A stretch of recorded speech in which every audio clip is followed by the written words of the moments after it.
Good times and Gen Friends, and welcome to CrossGen Friends, your gaming, pop culture, and tech podcast with a multi-generation point of view. I'm Byron Miller, and with me, as always, Joe LaRussa. How are you today, Joe? I am doing well today, Byron. How about yourself, sir? Not too bad. Winter is picking up again. We had a nice week or so of warm temperatures, and it's getting cold and windy, but it's okay. Yeah, same here. Actually, we actually had our snow melt, which was a surprise because normally the snow doesn't melt here until March or April. No, It thank you. Yeah, it is back down to 34 today though. So, but I have a question for you this week, Byron. What is your happy place, my good man? My happy place is we are through the holiday season. We are through the Christmas season, which happened, I think, last Tuesday, whenever January 6th hit. If you don't know, the 12 days of Christmas is about after Christmas. And so technically, the Christmas season goes all the way until January 2nd. Um, and it's nice to get the Christmas decorations put away because it brings us back to our normal house. Do And you mean six? You said second, but you said six. 6th, yes, 6th, January Okay. 6th. They're two very similar sounds. Well, you said 6th. six, and then you said second, and then I Oh, was so yeah, confused. 6th. Yeah, you're Catholic. Like you should know I'm not these things. Catholic. I was not raised anyway. You go to Catholic The church. I do go to Catholic church. That's true. The Christmas season liturgically ends today, actually. But yeah, Hmm. Hmm. Not quite certain it's about true. that. No, I mean like this weekend. The mass for this weekend was the last mass of Christmas. The Christmas trees are still up. They'll go away. It's the baptism of Jesus. That's the end of the Christmas season. Uh, so Yeah. So typically, like Christmas goes the 12 days lead up to Epiphany, which is on the 12th. I mean, this 12th is tomorrow. gosh, the 6th. I'm just mixing my numbers up. January 6th, and so Catholics celebrate Epiphany on January 5th. So Yeah, the um, Epiphany. Yes, that is true. But then the so following one is the close of the Christmas season with the baptism of Jesus. That is the end of the Christmas season fully. that's weird stuff. 6th, I can one tell you that when six. I was at Not church last night, the Christmas trees were still up. That's because they must have my wife in charge of it. She likes to drag things out. But anyway, enough about me. What is your happy place this week? My happy place is actually our living room floor. Jing and I, Jing is a very busy lady, and I love her dearly. And we enjoy spending our time together, but it's hard to find time to spend together. So we tend to have to schedule things. And last weekend, uh, prior to recording this podcast, we'd scheduled this actually, but it didn't happen until after the podcast. Was we scheduled some time to just hang out and play games, and so we ended up playing a board game that we have that we both really like called the Quacks of Quedlinburg. Do you know the Quacks of Quedlinburg? I do not. It's a board game, as I said, where basically you both have a pot and you have like ingredients, and you're supposed to place ingredients in the pot. It's a board pot, not like an actual pot. So, and you place the ingredients in the pot around a circle, and the goal is to put as many ingredients in the pot as you can before you hit more than 7 white colored ingredients. And each of the other ingredients has some sort of special thing that they do when you put it in, if they're at the end of the turn. So like the green one, if it's the last or the second to last one, you get an extra ruby, which is a currency in the game. Or the yellow one lets you, if you placed a white ingredient just before placing the yellow ingredient, you can remove that white ingredient, which reduces your total white ingredient count. So you have more time to go around, and then you go all the way around as much as you can, and then you stop before your pot explodes. If you stop before the pot explodes, you get victory points and you get coins to spend to buy more ingredients, and sometimes you get a ruby. And then if your pot explodes, you don't get all of that stuff. You only get the ruby, and you can pick between the coins or the victory points. And the goal is to get just enough victory points to get around the board. It sounds like an adult version of Don't Wake Daddy I don't know. or Jenga with more steps. Um, I mean, Jenga with more steps is kind of close, except that it's like over and over. You do it for 9 turns, so 9 pots you make, and the first pot's gonna go like you get 8 points, like 8 coins and 2 victory points. Then by the time you're done, you have so many ingredients. If your luck is good enough, like somebody's luck was good enough, you'll get like almost all the way around the pot at the end. and get like 30 points or 40 points. I can't throw a shade. I like to do puzzles. So we have a jigsaw puzzle that's about, I don't know, a fifth done on our dining room table right now. Yeah. It was fun. We enjoy the game. We hadn't played in a really long time, so we had to relearn it because we'd only played it like once or twice before. Again, time is very limited, so that was my happy place. I really enjoy getting to spend time with her and do things like that because she's so busy with everything that she's got going on. Like right now, she's doing questions for her fellowship and whatnot, studying and getting smarter and smarter. And it's hard to find time to do things together, and it's really nice to get to set that hour or 2 hours aside on a night that she doesn't have work the next day to do that. And that was my happy place this week. And we ordered Indian food, so we had some really good Indian food before that. So because that triggers like things that I enjoy, what do you like to get from Indian? I am a lamb vindaloo person. That is my favorite dish. I like some other things as well. Jing had gotten a dal makhani once, and that was really good. I tried that, but I stick with my lamb vindaloo most of the time. I've not What about had you? lamb vindaloo. I know it exists. I'm not a big curry fan, with the exception of I like curried fruit a lot. Um, but what I do like from Indian is dal sag, and I like it with goat. It's just the spinach and the goat is so good. Yeah, she had the chicken sog actually. That was what she ordered for the first time. She'd never had it before. I got my lamb vindaloo again. She gets like chicken rogan josh sometimes, or the dal makhani and things like that. I like curry sometimes, but I really like vindaloo. Vindaloo is my favorite dish there, and it's because it's so spicy. It's a very spicy. It is there naturally.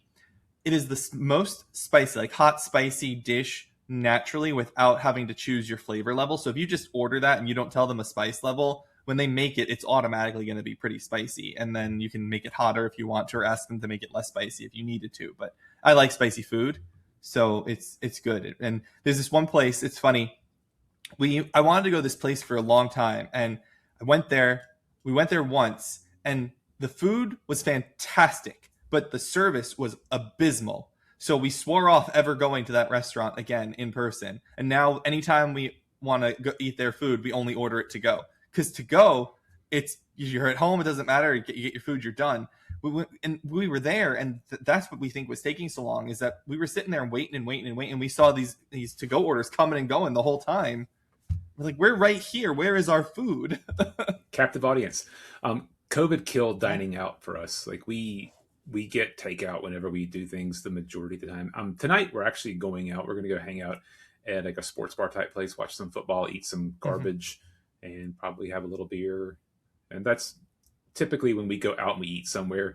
It involves some alcohol consumption. We go to a brewery and we get food truck, or we go to the beer pub and we pick up Zaxby's from next door, something like that. That's not Mm-hmm. great for you, but it's fun to go hang out for a little bit. Yeah, that's nice. I mean, we only started dating post COVID in the first place, so we didn't have that happen. Like we still go out to dinner periodically. She's a very big eat from home person because she likes to be healthy and food conscious and whatnot, more so than I am.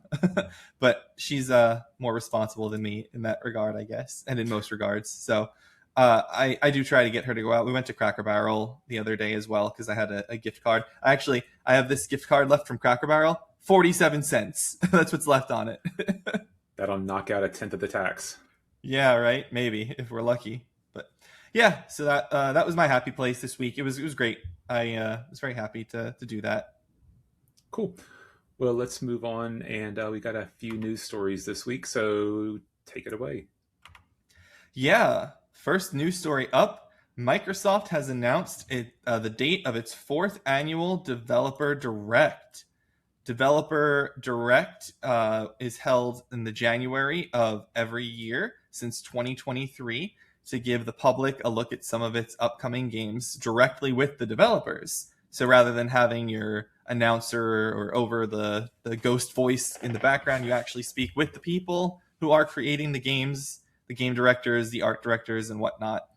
It will be on Thursday, January 22nd at 10 a.m. Pacific, 1 p.m. Eastern. And the announced games for the show thus far are the duo of games from Playground Studios, or Playground Games, Fable and Forza 6. Forza 6, to be Make sure I say that right. You don't want people in the comments. Plus a new game from the legendary Pokemon developer Game Freak, Beast of Reincarnation, which we have seen before in some showcases. So this will be hopefully a more in-depth look, and hopefully it looks like it's actually running smoothly, because it looked horrible the last time it was shown off. Its frame rate was all over the place. VGC reports that the traditional hidden game this year is a new, smaller game from an Xbox Game Studios studio, but it hasn't said more than that. So yeah, there's always a hidden game of some sort. Last year, the hidden game was Ninja Gaiden 4, and they actually had 2 hidden games because they had a shadow drop with Ninja Gaiden 2 Black last year. Byron, what are your thoughts on Developer Direct? Do you watch the showcase when it happens? Are you familiar with it? I mean, I know it exists. I don't typically schedule my life around watching these kinds of things. I'll wait till somebody posts a little clip on Reddit and then I'll go check out something. That being said, I'll probably give Forza 6 a try. I played a little bit of 5. I like racing games here and there. I don't remember which of the Fables I played, and I feel like I might have missed the original Fable if that was out on the original Xbox. I played, Fable 2, Fable 3 on the 360, I think, but I don't remember. And I really enjoy those. That's Lionhead, and they're dead now, right? So Microsoft just owns the IP and can do with it what they want. Yeah, I mean, they've always owned it. It was always theirs. So yes, but it was Lionhead. It was Peter Molyneux Studio who did it. And I think there's some contention over how directly involved Lionhead was in the development itself for the first game. But yeah, Fable: The Lost Chapters is the 360 port of Fable 1. So it is on 360. It is available there if you were interested in checking it out. I never owned an original Xbox, so I played the Lost Chapters on Xbox 360, and yeah, I'm just looking. Yeah, the anniversary edition of Fable is the 2014. It came out. So the Lost Chapters was just an extended edition on the original Xbox in 2005, and the anniversary one.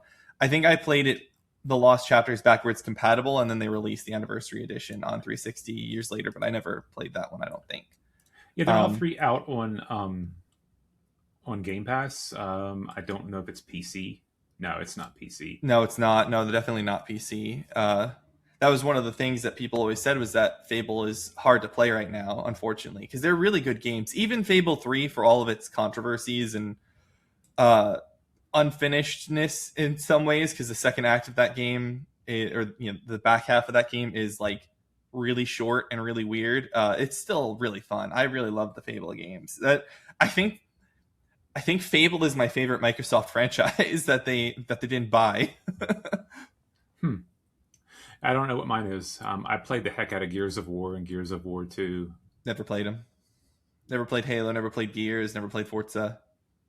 Fable's really the only one that I had an interest in, because I like that fantasy stuff. I like fantasy worlds, and it's funny. Fable is a funny game. British humor can really hit. When British humor hits, British humor hits. Oh, I know what Microsoft property I played the most of more than anything else, and that's Viva Pinata. I played the heck out of Really? Viva Pinata. Oh, Viva Pinata was great. British humor also. Yeah. What are your thoughts on the Beast of Reincarnation? Anything to say about that and Game Freak? Did you see the trailer for it when it was revealed previously? I know nothing about it. Okay. I honestly couldn't tell you anything about it other than it ran horribly. Like it was running at like 15 frames a second in the trailer demonstrating it, which is par for the course if you know Game Freak. So I know the name. I couldn't tell you what they make. Pokemon, like they are the Pokemon developers. That's it. Yeah, like, that is what they do. I mean, they have a few other games that they've made over the years, but it's once every like 6 or 7 years they make something that's not Pokemon. Yeah, I played the original Game Boy Pokemon and Pokemon Snap, and that's it. I see. Yeah, it's they are. I don't want to say they're not good developers. I feel like they don't. No one ever gives them the money to make a good game, because Pokemon Scarlet or Legends was recent Legends Z to A was done on like $13 million according to the budget from the hacks and the leaks and all that stuff. So yeah, I think that if they do what they do with more money, maybe they could. So hopefully this will be good. I'm very curious about this.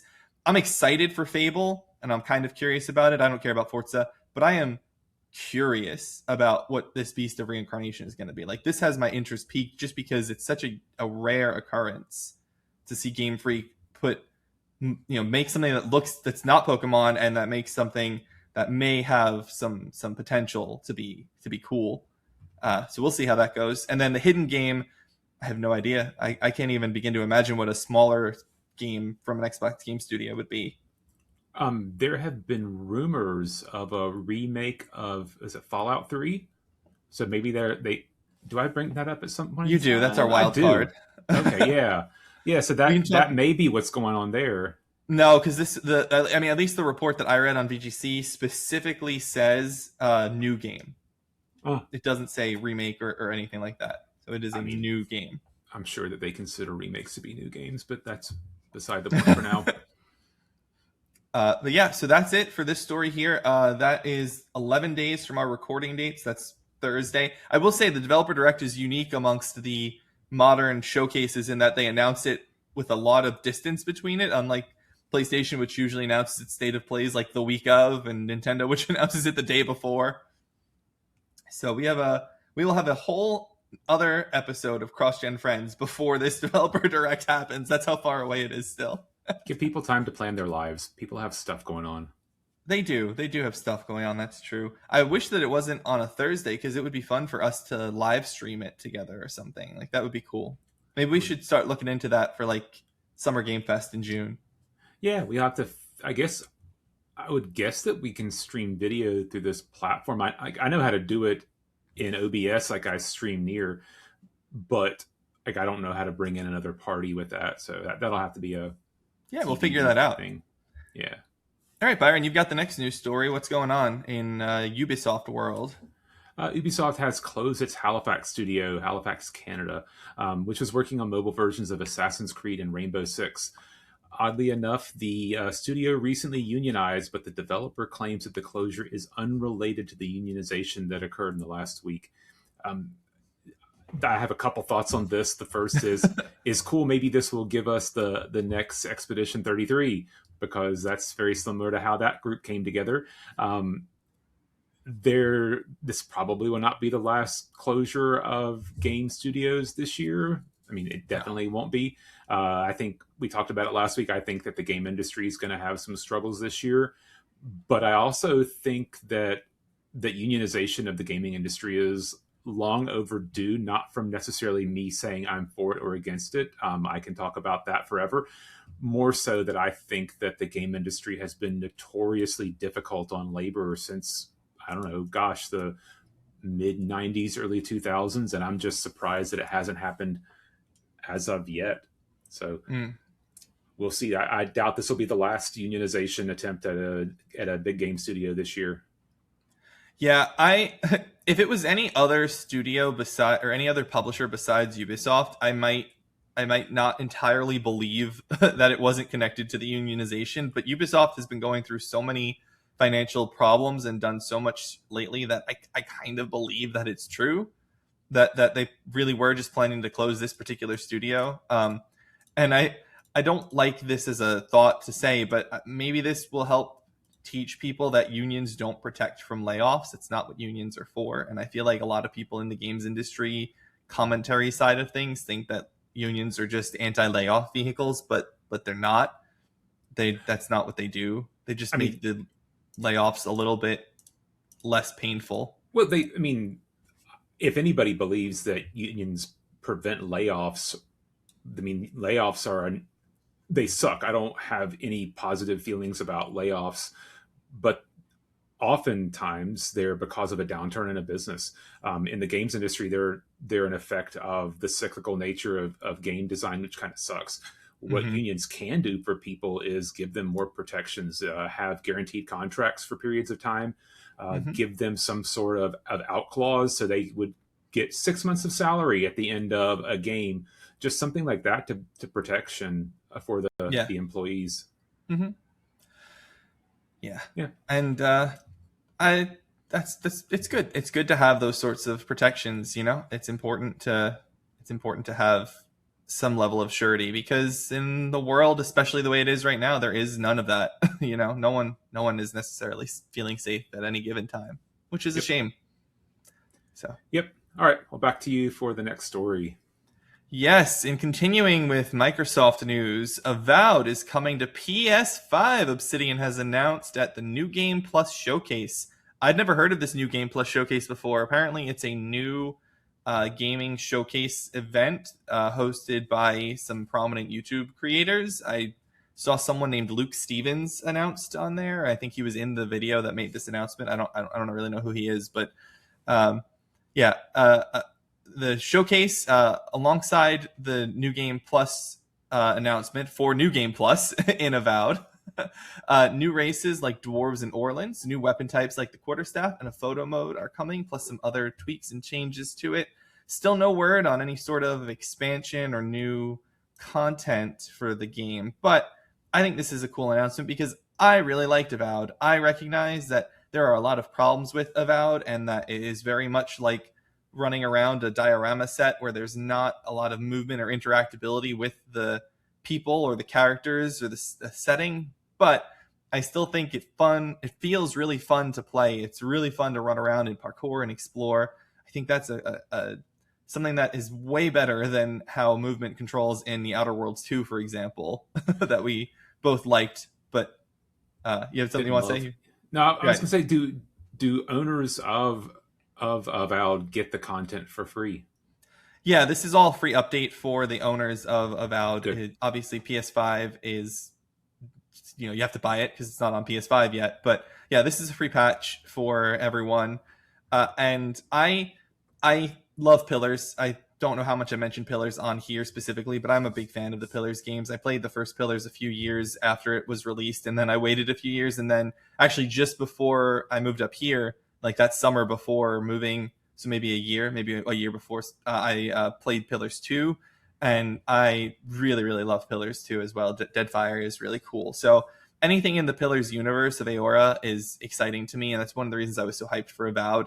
And I think that they nailed the vibe of Pillars itself in a way that I wasn't expecting them to. But I can understand people's criticisms of the lack of immersion that you feel from some of the systems of the game. So I think it's well worth playing. I think it's fun to play if you're looking for just a fun time. And honestly, it's a relatively predictable story, but it's still a Pillar story, and it's fun. It's fun to see that world, and I look forward to whatever's next. I know there are rumors that they're working on Avowed 2. Hopefully, we get a Pillars 3. They are releasing a fully integrated Pillars of Eternity 1 turn-based mode, so you can play the game turn-based now if anyone's interested in that. That's coming soon. Hmm. It's in beta at the moment, I believe. Any other thoughts on Avowed? Did you play Nope. Avowed a lot? I don't remember. I got to the desert city and did some of the quests in there, and then I put it down because something better came along, and I haven't picked it back up. And it was like you said, like it just felt like a dead world that it didn't keep me. And maybe I'll finish it one day. I don't know. Yeah, the Desert City is pretty far in. Yeah, Like that's I that's think Act the Three. last city. That desert. Okay, sorry. There's like two deserty kind of cities. So this is the one that's near the coast. I hate desert levels. Yeah, the one's like a wasteland, like a total wasteland. I think the one you're talking about is the one near the coast. Like there's the water on the side. Like I think so. it's a Yeah. coastal city. Yeah. So that's the third one. Yeah, and the fourth one is it's like a wasteland, like a volcanic desert wasteland. Yeah. The quest I remember the most is there was a get together of like a pirate or a ship crew or something like that, and the captain was trying to poison all of them for some reason. I don't Yep. remember what it was, and I had to side because this is who I am. I sided with them to poison him and turn the tables. Yep. I remember that one. That was good. I really like this game. I gave it an 8.5. I had horrible crashes when I played the game. Mm-hmm. I recognize its problems. I still think in hindsight the 8.5 is deserved just because of how much fun I had. And I also recognize that a little bit of that is a bias from having recently come off of Dragon Age of Veilguard and the complete lack of RPG feeling I got in that one. So maybe there's some level of comment that could be made, but I'm proud of that review, and I'm proud of that. That was my first big game that I got to play pre-release. I got that code early and played. I had that whole game done before it was even released fully. It was cool. So, Byron, over to you for our fourth story out of five. Yeah, kind of as a carryover topic from one of our discussions last week, there's rumors that Nvidia is planning to re-release the RTX 3060 from 3 to 4 years ago, potentially to alleviate supply concerns of current gen graphics card disruption from increased demand in AI. For those who don't know, typically every generation there's a change in memory. I believe we're up to GDDRX7 now, No, I think which it's is six. six, Six is six. GDDRX6. I think it's six. And I mean, that memory is in demand for AI needs because GPUs are used for compute and AI. So it's hard to come by. The chips that they bend for current gen graphics cards are highly in demand for AI. And I guess they see this as a way to get supply back out. The 3060 Ti, if I remember right, was a very well regarded card, but got surpassed by the next generation, the 4000 level, because that introduced frame gen, which, love it or hate it was a pretty big game changer. So it's interesting to me to see what's going to happen. I mean, I don't think this is an answer. There's plenty of games that run fantastic on a 3060, especially a Ti. Hopefully, they're going to give it more than 8 gigs of video memory, because that's not enough anymore. Yeah. So, I mean, if they did the 16 gig card, that would be great if they enabled frame generation for it, which I think they probably always could do. They just have locked it out intentionally. That would be interesting. And then you'd hear screams from people who have 3070s and 3080s that, hey, we want frame gen also. So we'll see. I mean, it's a creative way to get around some of the hardware issues people are having. Yeah, it's going on big time in the PC world now. There are people talking about doing DDR4 systems instead of DDR5 systems, just because the price of DDR5 memory is so crazy right now. Yeah, so you were right. We are up to 7. That was the 5090 that introduced 7. So it's only the 50 series that has that memory. So that's correct. Yeah. So going back, and to your comment, it's actually 2020 is when the 30 series was released. That released in September of 2020. 6 years ago. Wow. It'll be 5 years and change. Yep.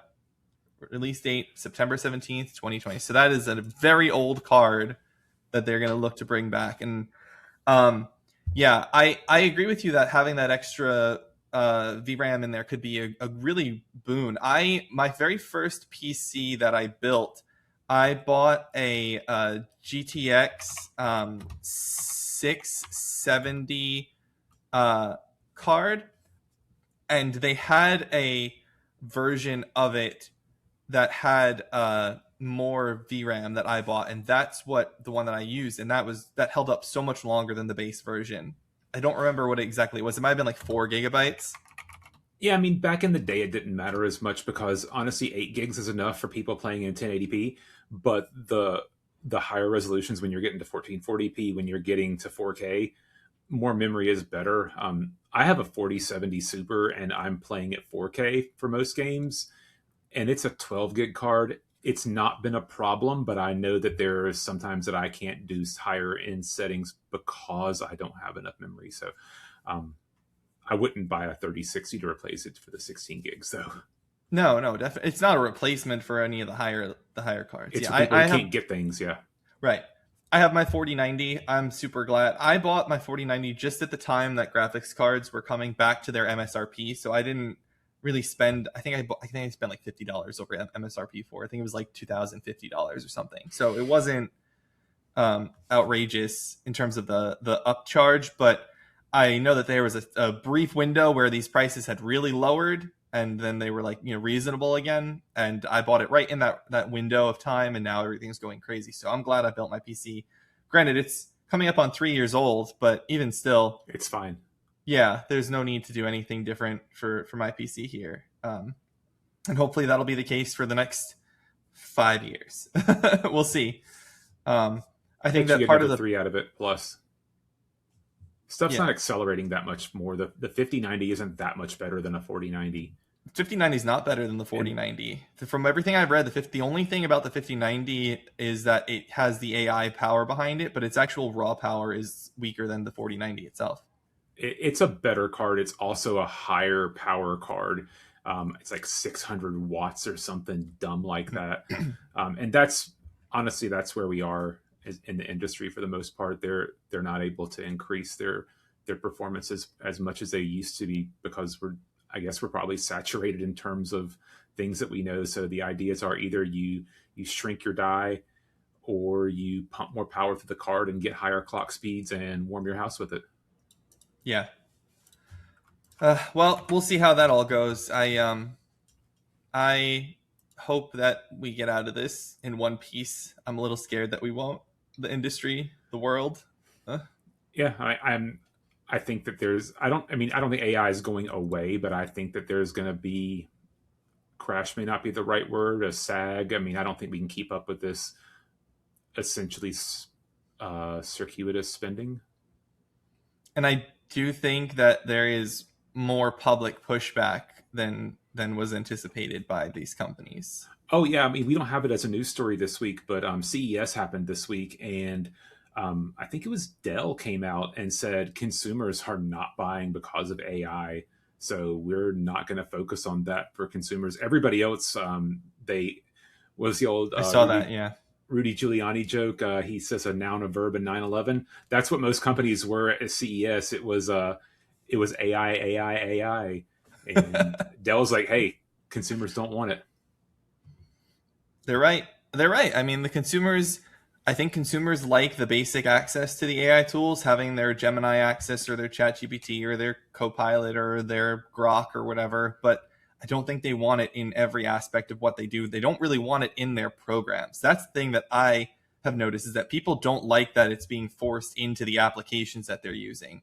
I don't like that I open my Adobe to look at a contract for work and the first thing it And says it is, prompts you. It's annoying. yeah. And you have to close it out. It's like, would you like an AI summary of this contract? It's like, no, I don't want an AI summary of this contract. Thank you. Your summary is not what the contract says. Your summary is a summary. It I was going doesn't to help say me. an attorney who uses a summary of a contract as contract review should get fired on the spot. I give credit where it's due to things, and you know, my employer is trying to get us to use AI tools more often. So one way that I found it to be actually really effective, Byron, is in contract compare. So I have trained my Copilot, my personal Copilot on my company computer to know what I'm looking for most importantly when I tell it to compare a contract. So usually the comparing of a contract is when I'm trying to make sure that the other side didn't change anything before sending us a PDF copy, or if they're sending us a new version and we have a version from a year ago, making sure there's nothing substantially different between the two versions, you know, other than like the date or the names, the signature lines, things like that sort of thing. And that has been very useful. Just one example was we got a contract from someone for the third year we're using this company's product, and every year they make us sign a new one, which is annoying, but that's how they do it. Okay, fine. So I only had on my file the one from my computer from 2 years ago. The one from last year was in our CLM, and I just grabbed the one from 2 years ago just to see, and I ran it directly against the new one that they sent us, and it was completely different. And completely different to the point where it was like everything that was mutual and good and fair in the contract we negotiated was stripped out of the other one, of the new one that they sent us over. And so I went to the people who'd asked me about this and I said, hey, this contract is completely one-sided against us. We would need a full contract negotiation. We can't just sign this. Like, this needs a full red line and review proper, unless we just extend the contract that we already had signed. And in the end, that's what we're doing, is just extending the contract that we previously signed, because it would have taken it was like doing a new vendor. It was like a brand new contract with this vendor, which was crazy how much it had changed in the year or 2 years, whatever. And the AI helped me figure that out really quickly. I was able to get that answer, because even though I don't trust it entirely to just say, okay, now make the changes itself, I trust it to tell me, nope, this is different, so you should be aware of this. And then I can go and look and say, yep, that's not the same. There is no indemnification protection for us. That's got to go, you know? If anybody was not familiar, that we're not just the cool guys who do a podcast. We also have boring, regular ass jobs. Uh, Let this be a reinforcement of that. Hey, it's not that boring. But yeah, okay, that's my thoughts on this one. Anything else you have on it? Nope. Back to you for the last story. All right, final story. This is an exciting one for me personally, but the PEGI rating board, the European equivalent of North America's ESRB, has leaked the existence of a sequel to Square Enix's Life is Strange. The description mentions the return of Chloe Price, the beloved co-star from the first game, originally voiced by Ashley Birch, who is Byron's celebrity crush, apparently. That's right. Yeah, so this, I'm not entirely sure yet if this is a sequel to the first game or more of a sequel to the Life is Strange game that came out a couple years ago. When did that one come out? Life is Strange Before the Storm. Nope. I can't remember the name of Double Exposure. Double Exposure came out in the year 2024, so it is 2 years ago, almost exactly 2 years. It was October. I loved that game. I love Life is Strange. That was a direct sequel to the first Life is Strange game, which was released in 2015, so it was almost 10 years on. I thought it was great. I know there's some controversy over it. Some people didn't necessarily like how they did it. I thought it was fantastic. I gave it a 9 in my review at Season Gaming. Really, really adored that game, and I love Max as a protagonist. And other than Life is Strange 2, which is horrible, I really love Life is Strange as a franchise. Life is Strange 2 is quite bad. Yeah. Put Life is Strange on my list of things that I haven't played but probably should at some time. Or the list of games that I haven't played but I do own. It's short. It is a short game. It's only a few hours. Like I think my Life is Strange time on Steam is like 30 hours, but that's because I played the game where because you have the power to rewind time in it, so I just rewound every choice. Spoilers. And saw every option. It's not a spoiler. 5 years old. It's 10 years old. 11 years old, actually. Oh, I see. 2021 that's Life is Strange True Colors. I don't know. Yeah. Let me see. My Life is Strange is 27.8 hours again, and that's me rewinding and basically seeing every choice again. I did buy the remaster of Life is Strange separately, even though I never played it, just to show support because I do love the game so much. And Before the Storm is cool too. Not as good as the first one, but still way better than the second one. The second one is so bad, man. It's like none of it makes sense. I understand you're playing as teenage boys, but none of their actions make any sense whatsoever. The whole time, just like... But you said you're playing as teenage boys. Their actions don't make any sense whatsoever. Like sounds like it's 100% accurate to me. Yeah, I don't know. You don't know the basic plot. I don't think that that taking your little brother on the run from the authorities is a decision that most people are going to make, even at 15. I don't know. Teenage boys are dumb. I have a treatise about this that I'll share someday. Oh, goodness. But yeah, so that's that. We'll see the details of it. It looks like Chloe's back. I'm not going to spoil the ending of the game for Byron here, but if Chloe's back, that's cool.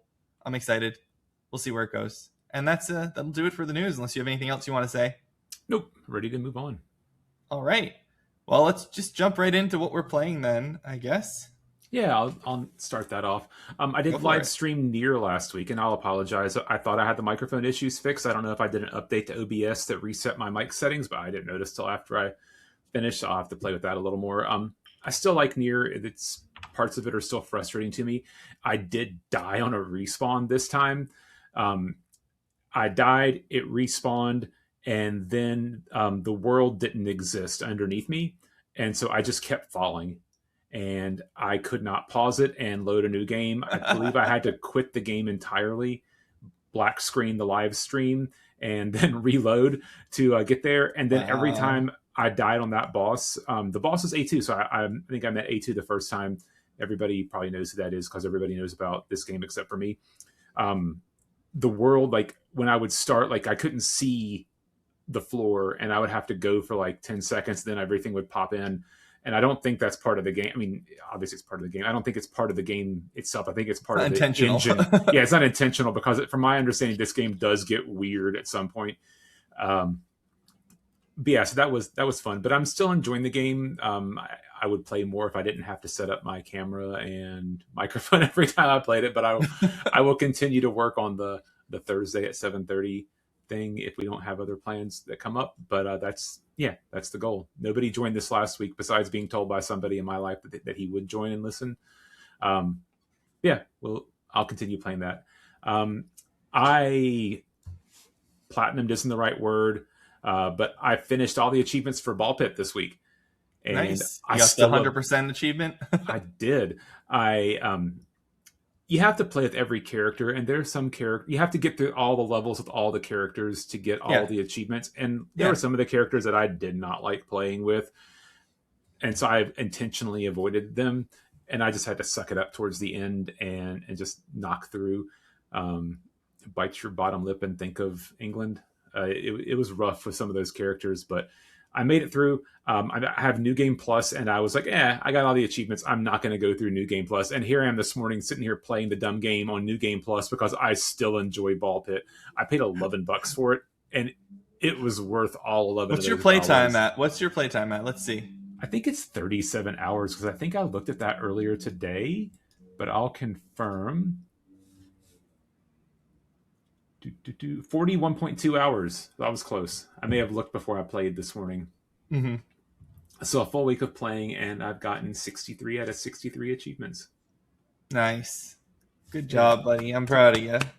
it's a good time. I will probably continue to pick it up. I love having a game that I can pick up and play for 15 minutes at a time. If I want to break from work, I'll pick it up, play a level, go back to work, and it's perfect for those kinds of things. If you're looking Mm-hmm. for a game and you like shooters, you like roguelike type games. I mean, it's not it's kind of a roguelike. You don't really die very often. Like I can't remember the last time that I died, but it's that kind of game. You get weapons, you get evolutions like in Vampire Survivors. It it's just a lot of fun and it's not expensive. It's a great pickup. Good.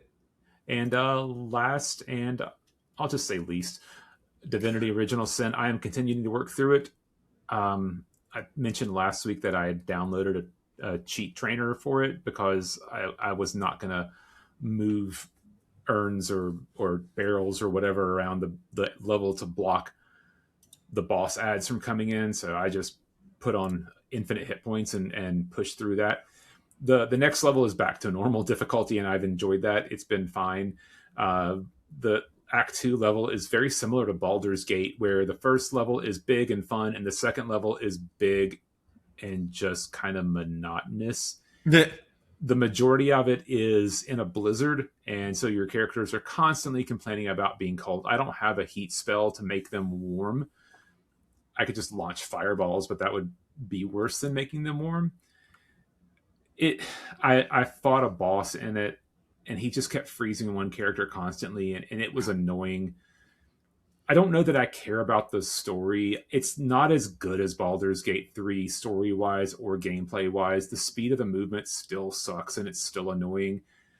Combat is repetitive. I feel like no matter what I'm fighting, I'm doing the same thing. The only difference is, oh, I'm fighting a fire elemental. I better not use a fireball against him. Oh, I'm fighting an ice elemental. I better not try to freeze him. That's about it. I had to look on the way that the levels work in this game. You don't get new skills when you level. You put points into a skill, and that gives you the ability to learn more skills and higher level skills, but you still don't have the skills. It's like old school Dungeons and Dragons where you had to find a spell, transcribe the spell into your spell book, then memorize the spell at camp. It's not fun, and I've had to look up where to find people to purchase the skills from, and I'll probably do more of that. And that's kind of annoying to me. I think there should be some small level of skills that you get, like base skills that you get when you level up, so you're not feeling like it's pointless. Like I haven't spent points in a while just because I haven't felt the need to. I'll increase my attributes, but I haven't put more points really into pyromancer or aeromancer or whatever the heck it's called for those classes. Um, I haven't needed to. I've used it with the. I did find more spells, and I have added those because Fireball was not an original spell. The Lightning one was not an original spell. But my warriors, they're called Man at Arms in this game. I haven't added skills to them, and I've used the same skills that I started the game with, and it's been just fine. So Hmm. there's not been a real need to do more. I'll continue to trudge along. Maybe it'll pick up. Maybe at some point there'll be an inflection, and I will decide to stop playing. I just kind of wanted to do this. I don't know that I'll play number two, but I kind of wanted to get this done before the new one comes out. Just because I Yeah, did like Baldur's Gate 3, I feel like I owe them that respect as much as I enjoyed Baldur's Gate 3. I feel like you should have started with 2 then, because my understanding is that Divinity Original Sin 2 is a triumph of a game compared to the Hmm. first one. Like, people liked the first one, they thought it was good, but Divinity Original Sin 2 is like beloved by people. Apparently, it improves upon the stuff they did in 1 and really lays the groundwork for what Baldur's Gate became. Hmm. Uh, I don't know how the Divinity system of stuff works. So there's no like spell slots and whatnot when you cast spells and whatnot in Divinity, right? You can just like cast your spells. Yeah, there's a cooldown. So you have spell slots, and that's essentially at level one, you can have 3 novice level spells. At level two, you can have 5 novice level spells and 1 adept level spell, that kind of thing. So it increases the max number of spells. I don't know if you can forget spells. I haven't tried that yet. Um, but you're casting like each spell has a cooldown that's based on how many points you have in its underlying skill. So Fireball has like a five turns cooldown. So you use it at the beginning. You got to wait 5 turns for it to happen Yeah. again. So it's okay. So it's cooldown, but it's not spell slot based. And Nope. like you have 6 slots, and then you can and then you have the long rest and the way that Yep. D&D No, not works like that. that. Okay. So every combat, your whole slot, your whole spell Essentially slew is ready reloads. to go. Yeah. Yep. So you That's can good. walk in and oil and Fireball pretty quickly. Grease. Yeah, Yep. that's good. I want to get to it. I will get to it and check it out. Hopefully, I don't know if I'll do it sooner or later. It just depends on what my mood is and what other games are coming out. But I'll at least try it. But I do everything I've ever heard about Divinity Original Sin is that Original Sin is good, and then Original Sin 2 is almost a masterpiece. Like that's the consensus, is that they fix all of the problems that people had with 1, including like story problems. Like the 2 story is so much better, and it's got a lot more interactivity and choices. Are Well, you the looking that up? difference, the difference to me is that I own Original Sin Enhanced Edition. I do not own Hmm. number two, I and see. at $45, I probably will not buy it until it goes on super sale. Maybe there'll be a spring sale coming up, but It goes on sale pretty frequently, if memory serves. But wouldn't surprise me. I mean, it is older. Um, yeah, is there an enhanced edition 2017. of? Is there an enhanced edition of 2? I don't believe Or so. no, there's not, because I have Divinity Original Sin Enhanced Edition. I have it installed. Like it's ready to play here. It's waiting for me. Um, it's amazing that they just did that in such a short time, because I see the enhanced edition of Original Sin is 2015, and then Original Sin 2 is 2017. It's been almost 10 years since Original Sin 2, Wow. and they did that in 2 years or 3 years or whatever. It's crazy how quick developers can work sometimes.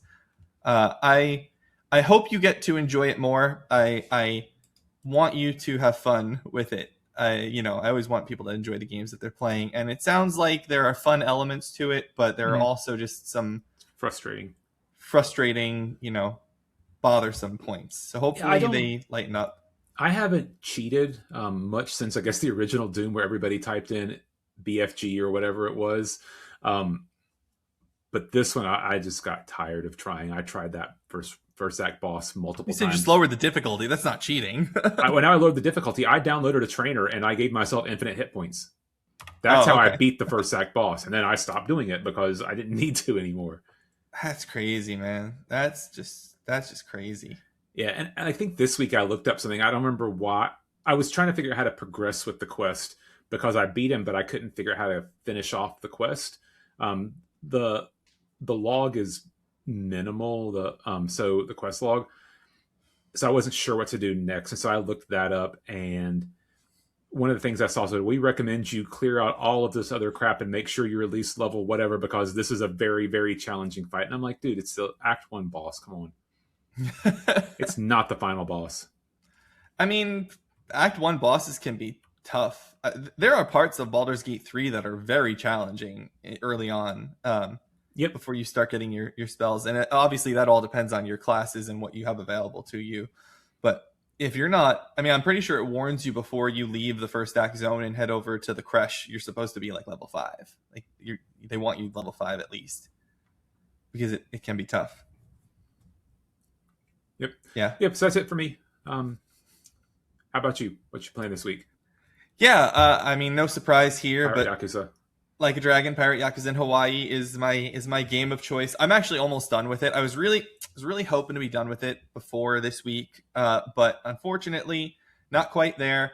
I think I'm at like 56 hours or something into the game. It doesn't need to be that long. I need to make it very clear. This game is this long because I am insisting on getting completing the completion list that is completely unnecessary to complete. But I want to unlock all the skills and I want to have the completion list done. And I'm basically there. I think I have one battle skill. No battles. I got one adventure thing to do, one minigame thing to do, and like 3 pirate crew things to do. Like, I'm almost done with that completion list. Again, way overboard, entirely overboard. I am just a crazy person and I want to do it this way. And you don't even need to do this for the platinum. I just like doing it because I enjoy this game and I enjoy this world and I enjoy playing as Goro Majima. I think this is an interesting approach to what they have done. The pirate gameplay is cool, but it has gotten a little stale insofar as it's very slow to sail on the pirate ship unless you're specifically going through the wind boosting points that make you sail faster. But those wind boosting points, Byron, of course, they're set up so that they take you right through where the enemy ships are sailing. So if you don't want to get into the combat, you have to go around them. And sometimes it's faster to fight the ships, and other times it's faster to sail slowly around them if you want to avoid them. That's always been the trick with games that are ship-based, is sailing ships is boring. Like, it's slow. It's a lot of work, and unless you put in some I guess fixes for that for the video game world, it is not the most exciting thing there is. Yeah, I know I said that you had a rail gun. It's just a machine gun, not a rail gun. You have a machine gun that you have. My machine gun currently fires coconuts. It is the highest damage dealing machine gun in the game. It's a coconut machine gun.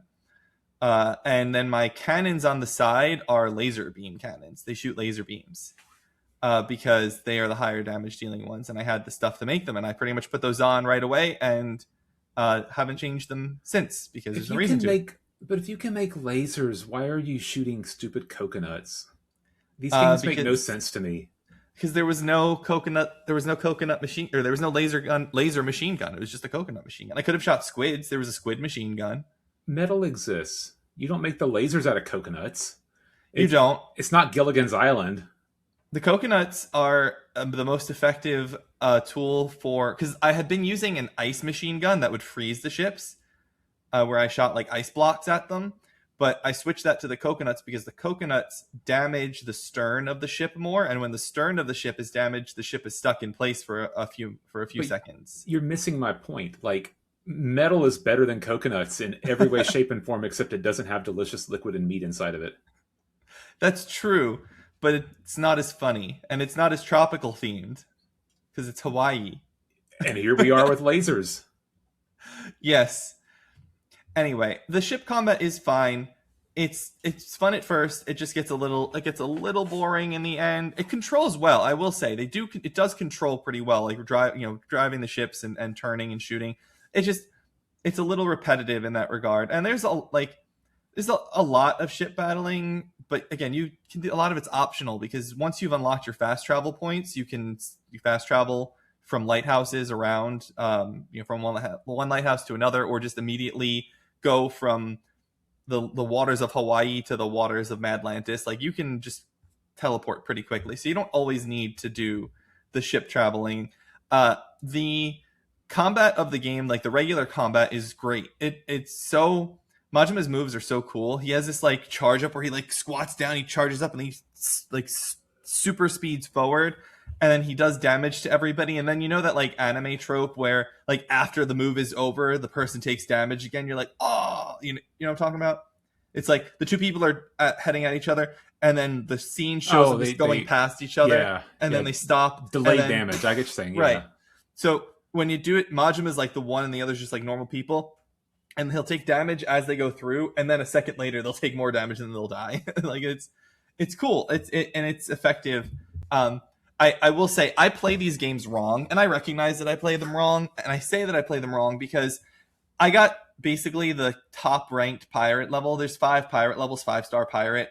I got that in chapter 2 of the game, well before I had done anything else. And then I was coming across things that were like, oh, you need to be a 3-star pirate for this. And I'm like, I'm already a 5-star pirate, bro. Like because the mini games that you do give you all of the give you the same points that give you the pirate reputation to raise your pirate rank. And because I was just grinding out all the mini games first, I just shot right up. There's a whole side story, like a whole side quest of going after this really, really valuable treasure. And after I didn't unlock that until I was already pirate rank 5. And then I go and I do it. And after the first one, it's like, they were like, Majima, it's going to be tough to go there. I wouldn't recommend going there unless we're a level 2 pirate. And I'm like, a level 2 pirate? My ship is already maxed out and I'm a level 5 pirate. This is easy. I just went through the whole thing. There was no stopping, no downtime. I just did that whole story all at once. So I recognize that I don't play these games necessarily the way that they're designed to be played, but I still have a blast doing it. I mean, side questitis is my preferred way of playing as well. So, and I will say the story of this game is actually fairly interesting. Not that the stories aren't normally interesting; they usually are. I'm intrigued by where this is going because the basic plot starts with Majima having lost his memory, and one of the most interesting things about playing a character with amnesia and knowing the series as well as I do is that all the things that he doesn't remember, I know. So, just one example. It's not really a spoiler to say that that Majima's oath brother, Saejima, shows up in the game at some point in time. Saejima has been a major character in the Yakuza games since Yakuza 4, and they're sworn brothers, and they have this really close relationship. And Majima has amnesia, and Saejima doesn't have amnesia, so he shows up to Hawaii and this area to take him home back to Japan to like get him treated and help him get his memories back. And he walks up and he's like, yo, kyodai, which is brother, because they're sworn brothers. And then Majima is like, what are you calling me brother for? I'm not your brother. Don't call me bro. That's weird. Call me Majima or call me captain. And he's like, what are you, like, I'm your bro. We're bros. I'm calling you kyodai. And then like there's this whole like recurring bit about Saejima struggling to deal with the fact that his brother of 30 years, 40 years probably at this point, because they're like 60-year-old men, doesn't remember him. And like he's been calling his brother, he's been calling him kyodai for like ever. And now all of a sudden he's like, call me captain. I'm Captain Majima. And he's not doing it in a way that he's like trying to be a jerk about it. He's doing it because like he doesn't know this guy. He doesn't know who Saejima is. He doesn't remember him. And I think that's a very interesting interaction. One of the cool parts also along those same lines is the return of these two characters from other Yakuza games, Nishida and Minato. And they're both underlings of Majima. And so they call him boss. They're always calling him boss. Always. Boss, boss, boss. And he's like, you guys got to stop knocking. You may, you're crew members now. You can call me captain, but don't call me boss. I'm not your boss. I'm like, and one of them literally says, we've been calling you boss for 20 years. You're our boss. You want us to stop now? And he's like, I'm not your boss. I don't know who you're talking about. Call me captain. And I think it's so interesting to see that dynamic. Do you have any thoughts on that? and my first thought is I really enjoyed this video game when it was a movie called 50 First Dates. I do like 50 First Dates. It is a very good movie. And it's set where? Hawaii. Hawaii. It is set in Hawaii. That's true. He's not forgetting every day, though. He remembers everything that's happened ever since, of course. So I like that dynamic, though. It's been fun to watch that happen. And essentially now we're after this legendary treasure, and it's like, oh, this legendary treasure is on this island, and we have to go and find the treasure on this island. We have to deal with this rich guy from New York and these pirate kings and these queens and all sorts of very cool stuff with some twists that I haven't quite seen coming. It's definitely been one of those things where you're fighting people and you're like, oh, that's my enemy and they're going to be my enemy, and then it's like, nope, Majima's just like he's the mad dog of Shimano. He just befriends everybody, even the people that were your enemies before. He's like working together with now, and you're like, okay, that's a choice. That is a different choice than you would normally make, because usually you beat the bad guys and they go and cower in their hole for the rest of the game. But nope, they're joining up, teaming up, and it's like everyone on the same side to find this treasure, which is very piratey. This show of strength. I'm stronger than you, but you're a scumbag. I'm a scumbag. Let's go and find this treasure together. Right? I guess. Eh, I Pirates don't usually know. more backstabby than that. A little bit more backstabby, but we haven't found the treasure yet. So you have to find the treasure, and then maybe there's some backstabbing going on. There will be backstabbing when that goes on if they're pirates. We'll see. We'll definitely see. Yeah, I'm enjoying it. I'm right at the end. All I have left is to progress the story. At this point, I'm just pushing the story along. I just finished chapter 3 last night, so I'm in chapter 4. There's 4 chapters plus a finale, so 5 things total, and I will make my way through that probably today. I'm guessing I'll have it finished today, depending on how long the cutscenes are and whatnot. But yeah, I've almost finished all the pirate fights that I need to do, and almost have all the skills that I need to get to max everything out. There's Yeah, that's it. I mean, there's some other stuff to talk about. The sub stories are fun. There's some really good sub stories, and the characters are really, really fun in this game as well. I am enjoying my time. And then after this is over, I have to figure out what I want to do. I may do the Dragon Quest 7 demo, maybe. I don't know. Are you going to try the demo for Dragon Quest 7 Reimagined that came out? Probably not. No? I don't typically do demos. Like I have in the past. I'd rather wait for the game. Yeah, I usually want to wait for the game too. I think they're giving like a bonus to people who play the demo for the full game, so I might Oh, might do it just to get the little bonus. It's like a little in-game bonus thing. That's I forget exactly what it is. It might be like a costume or something, but if it's available and it's free, I like to do that. And it'll give me an idea if I like. I'm really interested in it, but I have not played it, so it'll give me an idea if I really want to play. Um, but yeah, that's it. I'm almost done with Pirate Yakuza here. It'll have taken me maybe a week and a half to do it. That's not so bad for a Yakuza game. 60 hours, 65 hours, maybe. I don't know. Again, it depends on the cutscene length, because the cutscenes can be long. Are you looking yeah. up what the bonus content is for the demo? Yeah, I was just curious. Oh, it's only 2.5 gig. Maybe I'll give it a shot. I'll at least Yeah, install it. It won't hurt anything to start downloading it. right. Cool. And that's it. That's it for what we're playing this week, I guess. Yeah, we can move on to our wild card. We've talked about it a little here and there. People know what my thoughts are, but remakes aren't going away. As much as I wish we just had new content constantly, remakes are not going away. They're faster to make. They require less labor than a new game. So, like I said, they're not going away. Bethesda dropped the Oblivion remake on us last year because it is 2026. And there's rumors of a Fallout 3 remake, which we touched on earlier. So my question to you, Joe, is what game do you think is in desperate need of a remake? See, that's a tough one, because remake is a hard thing to say, because the Oblivion remastered game, as it's officially called, is a remake in some ways and it's a remaster in others. I I would like. I mean, my first answer, of course, is Dragon Age. I would love Dragon Age Origins and Dragon Age 2 to both get ground up remakes where they modernize the looks and everything, but keep the story the same, keep the choices the same, and all of that stuff, but just update how it feels and how it plays, and fix its broken nature. And two needs the ground up remake to actually add some diversity to its environment, so that it's not the same cave over and over again with different doors closed off. That's my default answer. I think that's probably obvious. But like a game that would benefit from an Oblivion or Fallout 3 style where it's mostly the same, but it just kind of looks prettier. That's a tougher one. That's a harder question to answer. I'm gonna give my Dragon Age answer for the moment and pass it over to you and see what you have to say, and give myself a second to think here, because I think you had something in mind. Oh, I always do. So in terms of remake versus remaster, we can use the definitions to cover how we need to cover them, and I guess answer for both, like you are.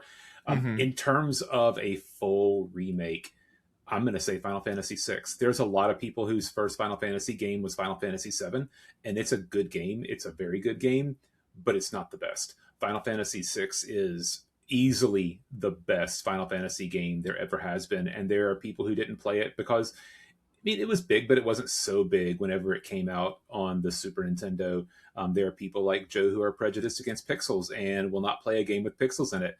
And getting something with more modern graphics, I mean, I still would like it to be turn based because that's who I am. I think would benefit, and people would be introduced to the best group of characters in any Final Fantasy game. One of the best leveling systems, and how you get magic and how magic shapes your characters with the espers. It allows you, if you're a super min max nerd, to completely min max your characters. I had a friend in college who would make saves and then reload if he forgot to have the right esper equipped to get the right bonus, because depending on which esper you have equipped, you may get a +1 to strength each level that you wouldn't normally get. And so if you're playing with Sabine in your main party, who's the bodybuilder martial artist, you want that +1 to strength, and you're not min maxing if you don't get that +1 to strength on every level. I wasn't that serious. I tried to have the right espers in the right places at levels, but I wouldn't reload a game to do it. But yeah, I mean, in terms of storyline, it is the best storyline. In terms of villains, it has the worst, i.e., best villain of any Final Fantasy game. Probably Kefka, probably the most powerful protagonist in the entire series in Terra.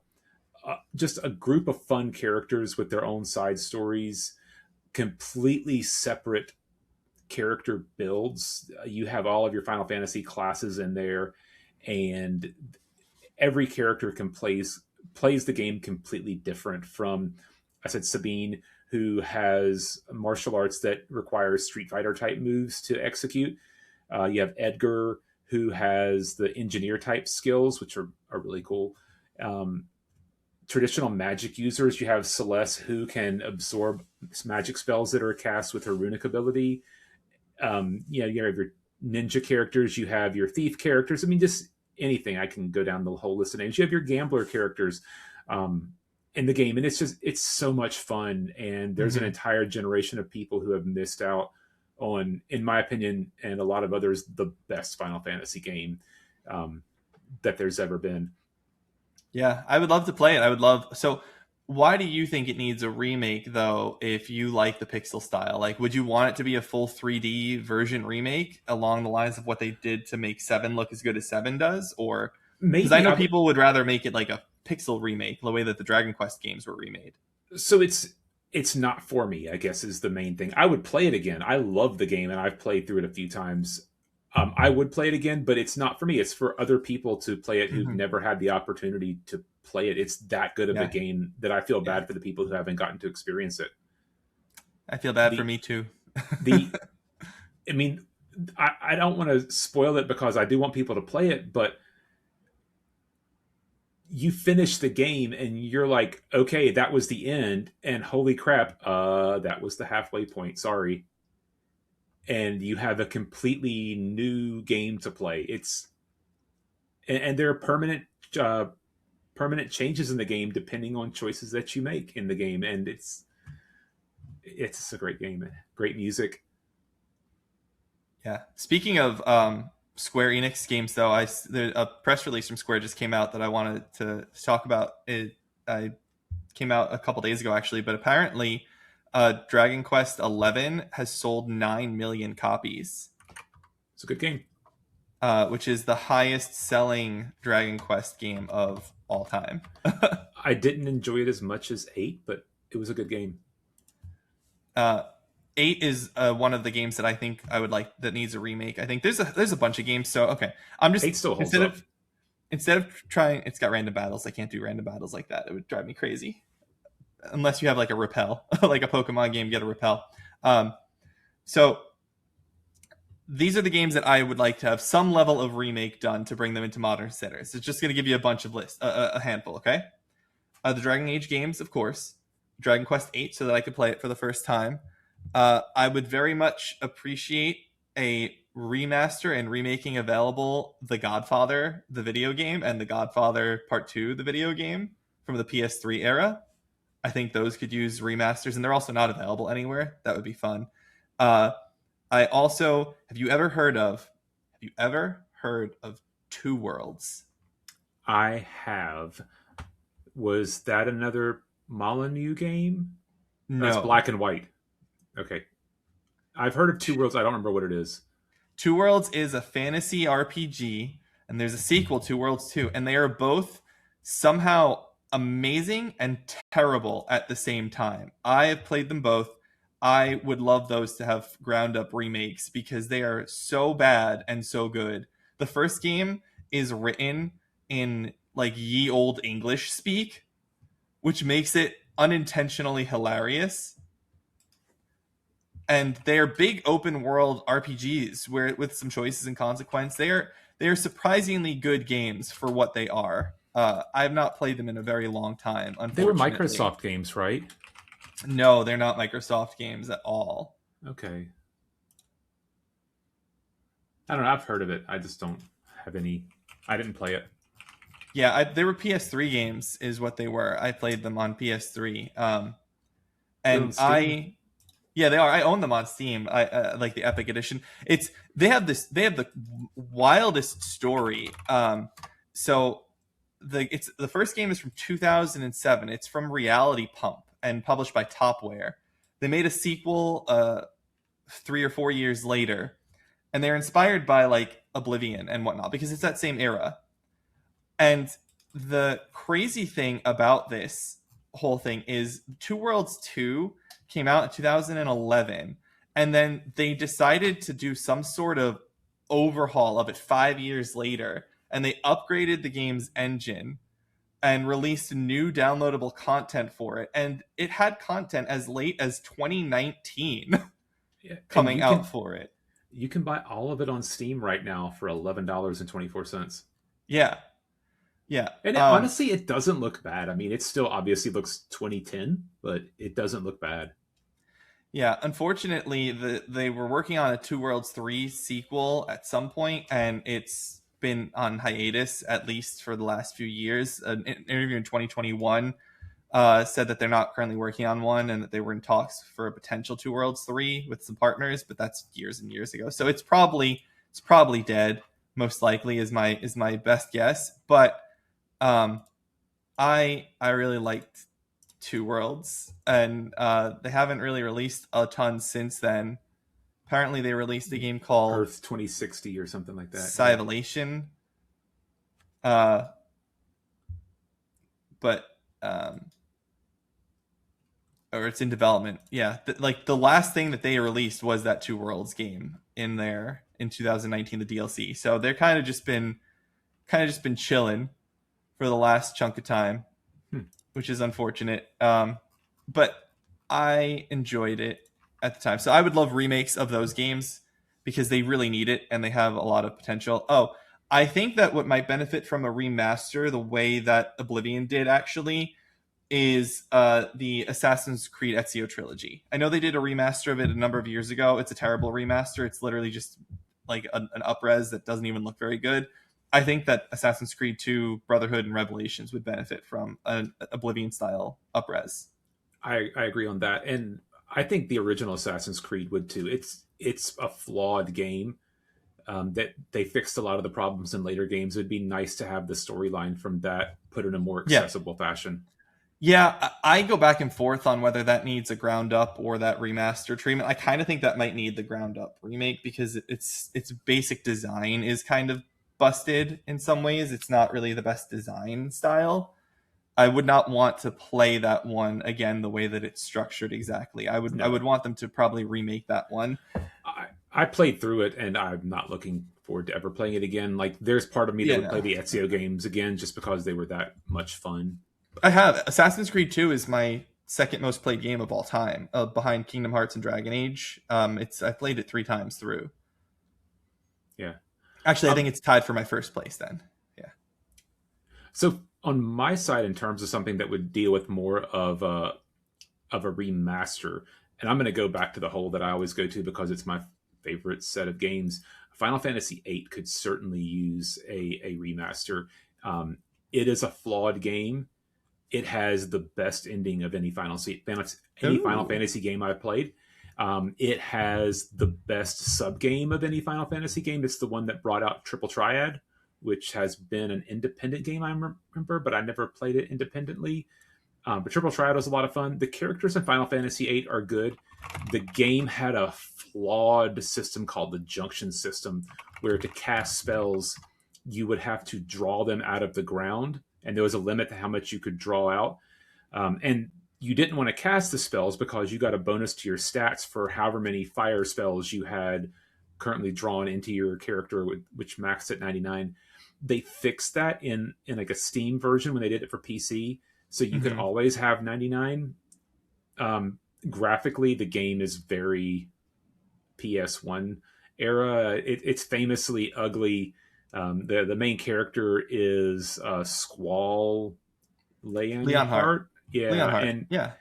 and they have the trope of him at the party where they like, is everybody here as pretty as I am or whatever, with his ugly pixelated face. But see, it could certainly use a can of polish and a redo of some of the base systems. The trigger system, I don't remember what it was, if it was called the trigger system or what, but the gun or the weapon in the game was called the gun blade, which is just so, to use a Gen Z word, it's just so cringe to have a gun blade, and you would I always increase your thought the Gunblade was damage. really cool. It's stupid, and you would From Kingdom increase your Hearts, I don't know how it damage. is. I don't know what it is in Final Fantasy. It's a revolver with a blade on it, and when you swing it, you have to press R2 at the right time to make it explode when you hit something to do more damage. Cool. So just get rid of that garbage. Make it just you hit Oh, and do more damage. They were trying to make a cool character. Cloud's got a big sword, so Squall's got to have some kind of a cool sword. And yeah, good side characters. Uh, Quistis was a thirst trap for a lot of people.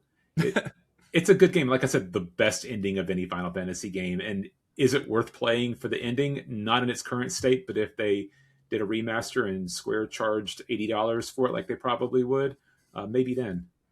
I've heard that the fascinating part of 8 is that it benefits from playing it less, meaning it's way harder if you actually like play the game It's and scaled. grind, and it's yeah, Yep, it did it's much scale. easier if you just go in at like level 0 or level 1 or whatever to the final boss. It's way harder if you level up. Unfortunately, that's not who I am. um, one other game that obviously needs a remake, but we don't need to talk about it in any detail because it's happening, is The Witcher 1. That game needs a remake like you wouldn't believe. Have you played The Witcher 1 at all? Or let me rephrase. I know you haven't played. Are you familiar with The Witcher 1 at all? Um, the answer is yes, I have played it, and yes, I am familiar with it. And when I say I played it, I think I put like 2 or 3 hours into it. Yeah, okay. So no, you haven't like gone through the whole The game. entire Okay. thing, no. Yeah. Do you remember anything about that game and how it works? Nope.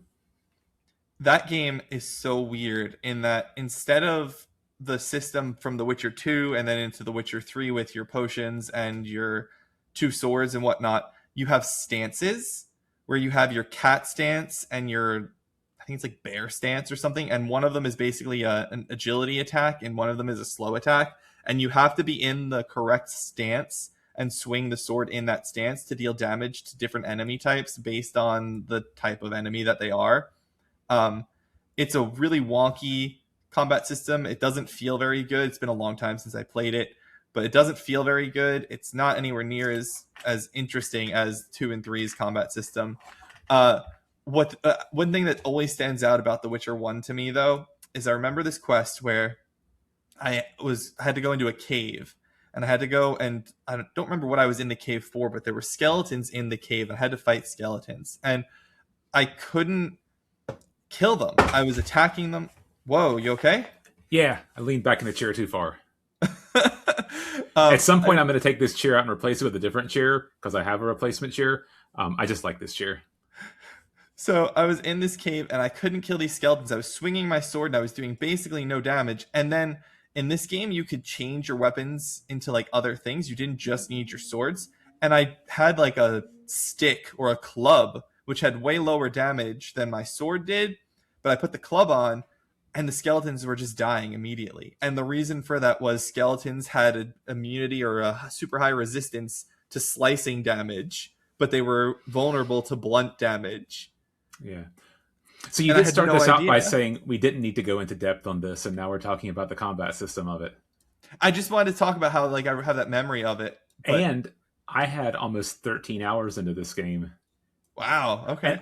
oddly enough, this game received an update, the Enhanced Edition, Oh yeah. in 2023. Oh. So it's What somewhat current. well, the original enhanced edition of this game is from 2007 or 8 cuz I have a boxed copy of this game. I played this game in its boxed form on PC in like 2008. And it's maybe 2009, somewhere in there, 7, 8, or 9. And I have that copy still at my parents' house. I have that box, and that's the one that I played. So my Steam count shows that I have played it for 43 minutes because I Wow. was gonna try it again in 2015, and then I just like, nah, I can't do this, So and then I stopped. the update in 2023 was to make it run natively on Apple Silicon, which is pretty cool. So now I'm just kind of curious if they bothered to make a copy of it for iOS, and they didn't. They have The Witcher Old World, which I'm guessing is just a mobile game. Probably, yeah. So I think this game desperately needs a remake, and it's getting one from Fool's Theory, who is also the one rumored to be making that Witcher 3 expansion that we chatted about last week. So I really want a remake of this game because it's in bad shape, and the story is good. I I love the Witcher games a lot. I struggle to see, and maybe because it's been so long, been almost 20 years, but I struggle to really see the connection between 1 and 3. 2 and 3 has a much stronger connection, but the way that 1 works, I'm just like, I feel like they establish and talk about a lot in 1 that doesn't quite make it all the way through to 3. So I would love a remake, and maybe they clean up the story a little bit and make some better, more consistencies, and fix some things. I don't know. I'm just so curious to see what they're actually doing with this game personally. So we don't need to talk about why it needs a remake, but we can talk about the remake. Is what I really meant. Well, I guess we're going to find out before too long. I hope so. I really hope so. But I think that's it for me in terms of games that need remakes or remasters or anything here. Yeah, Yeah, I'm I'm good. looking at my Steam library and I don't see that much on here. I am curious, do you think they'll ever overhaul Skyrim in the way that Oblivion got the overhaul? Because it kind of needs it, but kind of doesn't. I guess the question that I'll ask is why. They're they're still selling it right now, and people are still playing it to this day. It came out on the Switch. Yeah, that's true. I guess my thought is when Elder Scrolls 6 eventually comes out in the next, 100 years or so, that because what the Oblivion's upgrade, the remaster of Oblivion kind of just makes Oblivion look as good as Skyrim looks, maybe a little bit better in some ways, but not that much. And I think that when 6 comes out, if they did the same thing to Skyrim, then Skyrim could end up looking as good as 6 looks, assuming 6 looks good in the first place, which I'm hoping it does. Do you think Starfield looks good? Is Starfield a good looking game? Yeah, Starfield's a good looking game. Think so? Yeah, Again, I don't have enough time in it to really comment. My Starfield playtime is 2.9 hours here. So I didn't play it. So I rebuilt my computer in 2024. So I got that, I guess, in February 2024, and I played it on my older computer before that. So it mhm. looked okay, but I couldn't run it with full bells and whistles. And also, it's Yeah, optimized for AMD, not for NVIDIA, because that's what Microsoft makes their consoles on now. But it I still think they looked fixed pretty some of good at that. 1080p. I think they fixed some of that, Gotcha. the optimization issues. Yeah, my computer's actually not that much older than yours then, because mine's from April of the year before, so we're less than a year in age difference. Yep. Yeah, I'll get to Starfield. I'm waiting just to see because the rumors are so strong about this PS5 release and then the like overhaul patch coming through. I'd rather just wait and see if they actually do overhaul the game, because that's the rumor, is that they've fixed the space travel issue and they fixed this and fixed that, and yeah. So we'll see. Maybe Starfield's the game that needs a remaster, a free Couldn't hurt. remaster. Yeah, couldn't hurt. I think that's it for our wild card topic, though, Byron. Yeah, Anything else you want to add? think I'm good. I'm sure I'll think of other things. I'd love to see the Bioshock series remastered They just to did get it that. out there again. They did, but it was a fractional. I have the remastered versions, and they were incremental. Are they? I really don't know what they did to it. They Is it improved the. incremental? It's not that much. It's not that much, no. It's I new own the original. textures. I own the remastered. It's yeah. I don't think I own the remaster. I never bothered to buy it. I like BioShock, but I don't adore BioShock the way that most people do. I And I adored do think Bioshock. and I I think actually Infinite's the better game. So the somewhere in here. I can't put my eyes on it right now. I try to famously not get dust collectors, like little figurines and crap, just because I don't like to have to worry about them. But my kid likes to get me presents, and I appreciate them whenever he gets them for me. And I introduced him to Bioshock, and he was so appreciative of me introducing Bioshock to him that he got me a Funko Pop of a Big Daddy, which I think was pretty cool. nice. That's cool. Yeah. I yeah, BioShock is good. BioShock is a good game. I remember I never did the final DLC for Infinite though. I never did that Burial at Sea DLC. I know I I should don't have. I don't think I played any DLCs for I'm not sure Infinite, if the others. which There's only Infinite two. there was one where you played in Rapture, right? That's the Burial at Sea. Yeah, Okay, yeah, that's the only one. There's only one DLC for it. It's Burial at Sea. It's part one and part two. I I probably I own it, never never played played it. them. Yeah, I But never played those. I I don't know owned if I them on own it. Xbox 360, and then I owned the Yeah, remasters on PC. I played them on 360 as well. I think I played all of them on 360. Those are some of my rare 360 games that I played. And I know we've um, talked about it, but Bioshock 2 is better in every way than Bioshock 1, except for the fact that it's not Bioshock 1. Bioshock Infinite is better than all of them. Bioshock 1 is just special. It is special. There is a specialness to it. It is a very unique game. I just don't care as much for Rapture as other You, people do. I like Rapture, but you'll never play Bioshock 1 from the start again, completely blind to the entire game. No, no, It's definitely impossible, not. and that's what made Yeah. Bioshock so great.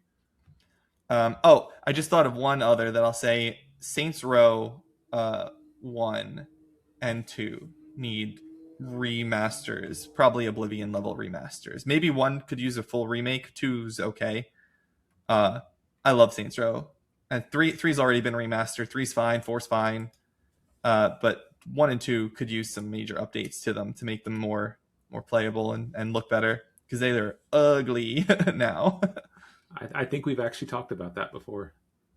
Probably. I do enjoy Saints Row quite a bit. Yeah. Well, let's cut it there and move on to upcoming games. And Yeah. I'll make one quick point, and then I'll let you take over the upcoming games. Sure. Originally, we didn't have any upcoming games, and we found some before we recorded. I did want to say that a game that I absolutely love, and I don't think has enough positive press or enough people who found out about it, is Shapes. And there's a Shapes 2, and the original one is on sale for 99 cents right now in Steam. It is a fantastic pickup at that price. Shapes is a puzzle factory game. You are given the ability to mine shapes and colors out of rock, and then you have to take those pieces and cut them apart into their base level pieces and color them and then recombine them into new shapes. And you can make it ugly and works, or you can put a lot of time and effort into it and make modular factories that are extremely efficient. And to me, like when you get it done right and you can just modulate or make modular factories and just have a perfectly smoothly running factory to make these shapes, it's just so satisfying and it feels so good to watch it in motion. Like, I don't know, like a properly working kitchen or a beehive where everything's in its place and everything just works. So I wanted to shout that out. If you like any kind of puzzly type games and have 99 cents worth or in your pocket to give something a shot, Shapes is a good pickup. The entire Shapes collection, the whole franchise is 21.16 on sale right now. Yeah, and I got Shapes 2 in pre-release. I liked Shapes enough, and Shapes 2 is bigger and better in every way than Shapes. But Shapes One is a fantastic game in and of itself. I recommend both of them very highly, and I've put a ton of time there. Probably part of it is I liked it, and part of it is I would leave it running overnight on my computer just to let Shapes get built. I have 91 and a half hours into Shapes 2, and that was before it was released. That was all pre-release. Wow. And then Shapes, and that's Shapez. Z. I don't. I have it in Steam. Let me see real quick. I'm having trouble finding it. Shapes. It says I don't have it, but I own Shapes, so I don't know what's going on with that. He's lying to you, folks. He's lying. He Yeah, I doesn't know. own Shapes. I've played plenty of He Shapes. has it on Epic Game Store, not Steam. You know what? I very well may have it on Epic Game Store. It might have come out first. Because I'm not a liar. Oh, goodness. It may have been that it came out here before it came out on Steam. I buy very little on Epic Game Store. Like the meme says, Epic Game Store is to go get your free game each week and then log off. Yeah, I believe that. I haven't even logged into Oh yeah, Epic I have Game Shapes Store. in Epic Game Store. I most certainly do. And how long it's not installed? I don't know how to look at how much. It probably doesn't track it. It's such a bare bones store. I think it does track it, but I don't have it installed because it's been so long. It was released in 2020. I don't know, but yeah, I put a lot of time into Shapes. Shapes is fantastic. The base game is $9.99, but on Steam right now, 99 cents. Go get it; it's good. And with that, I will turn it over to you to talk about the handful of upcoming games. Yeah, just a couple things to note here. Not a new game, but Animal Crossing New Horizons Switch 2 version is coming out along with their Switch 2 update. It adds a whole bunch of stuff to it. I know there's a lot of people who love Animal Crossing, so I just wanted to give it a shout out. It's big enough to be worthy of our mention, even if neither of us has played or cares about Animal Crossing here. And then the real actual announcement that's important this week, because I am now a major fan of the series, is The Legend of Heroes Trails Beyond the Horizon comes out for PlayStation 5, Switch 2, PlayStation 4, Switch, and PC on January 15th. That's also the Animal Horizons date, by the way, for anyone. Animal Crossing New Horizons date, for anyone who cares. But yeah, I really, really adored Trails, as I said a few times over the last month or so while I was playing it. And this new one is out. This is the latest game in the franchise. I haven't seen the reviews for it. I'm assuming it's fine. I couldn't tell you. But that is the latest one. And that's it for games coming out this week. Nothing else to note there. Just more Trails. Trails is always coming up. I'm very excited for Trails and this guy too when it comes out in the fall of this year. Enjoy. Thank you, sir. I will enjoy very, very much. And I'll admit, I did my little whoop-de-doo finger motion whenever you're talking about Animal Crossing. Not Trails, but I should do it for that one as well. I'll talk crap about Animal Crossing as somebody who's never played it. At the same time, before we recorded, I mentioned that I have spent quite a bit of time in Viva Pinata, so I really have no room to talk. There's a different time, a different age. You were younger, more immature. Good game. Fair enough. Oh, goodness. All right. Well, let's roll out of here. You want to give your socials? Yeah, you can find me on Twitter/X at Joseph_La_Russa. You can find my writing at Season Gaming as Don Lionheart. I am in the middle of that piece on Where Winds Meet that I've mentioned a few times. It's almost finished being written, so hopefully it'll be live somewhere this week because we're coming up on 2 months since the game launched, and I'm hoping I'll have it live and ready to go before our next episode. Well, for you guys it'll be the episode on the 19th. The next one, this one will go live on the 12th. Where Winds Meet, like I said, 1 month, came out in I think it was November 12th. Let me verify that. It says November 14th. Sorry, it was December 12th. It came out on mobile devices. So yeah, so the 14th will be 2 months for Where Winds Meet. So maybe it'll be live by then. Probably not on that day, but hopefully it'll be up before this next episode. You can read that I like the game. I've got some thoughts. I've got some complaints. I'm just doing it as an impressions piece. It's not being done as a review. So check that out. Byron, what about you? Where can the people find you? Radio Free Europe on Blue Sky. Go there and read about all of my cringy hot takes on how the Panthers and the Rams were going to end yesterday. Spoiler, I was wrong. That's the main thing for me. I'm going to continue to do Thursday live streams of Near Automata, so please tune in for that or watch it after the fact. That's it for me. I want to remind people to listen to us on Apple Podcasts, on YouTube, um, on what's the other one that I don't use? Spotify. Spotify, yeah. Like, subscribe, leave a comment, please. Tell us how awful we are and how wrong our opinions are. Just whatever to drive engagement. Give us a thumbs up. Give us 5 stars. Leave a review. Talk about how handsome we are. Thanks, Mom. And whatever else. Anything else from you today, Joe? Nothing from me, buddy. All right. And remember, whether it's your gen, my gen, or someone else's, friends can be cross generation. Goodbye, everybody. Take care, all.